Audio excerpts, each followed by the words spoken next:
জুলাই গণঅভ্যুত্থানে কুষ্টিয়ায় ৬ জনকে হত্যা এবং আন্দোলনে উস্কানি ষড়যন্ত্রের মামলায় জাসদ সভাপতি হাসানুল হক ইনুকে ৩ অভিযোগে ১০ বছরের সশ্রম কারাদণ্ড এবং ২ লাখ টাকা অর্থদণ্ডের রায় দিয়েছেন আন্তর্জাতিক অপরাধ ট্রাইব্যুনাল। বাকি ৫ অভিযোগ থেকে তাকে অব্যাহতি দেওয়া হয়েছে। রায়ে অসন্তুষ্ট প্রসিকিউশন এবং আসামিপক্ষ আপিল করার ঘোষণাও দিয়েছেন উভয় পক্ষই।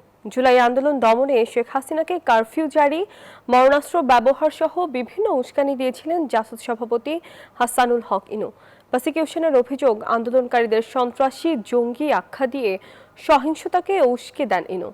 জুলাই অভ্যুত্থান ঘিরে কারাগারে থাকা কোনো রাজনৈতিক দলের শীর্ষ নেতার বিরুদ্ধে এটি ট্রাইব্যুনালের প্রথম রায়।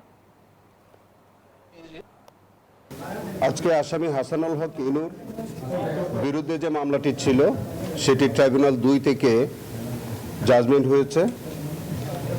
আসামি হাসানুল হক ইনুর বিরুদ্ধে জুলাই হত্যাকাণ্ডের ঘটনায় আমাদের সর্বমোট ৮টি অভিযোগ ছিল। তার মধ্যে আজকে মাননীয় ট্রাইব্যুনাল আমাদের সাক্ষ্য প্রমাণের ভিত্তিতে বলেছেন যে চার্জ নম্বর ৬ এবং চার্জ নম্বর ৭ প্রসিকিউশন প্রমাণ করতে সক্ষম হয়েছে।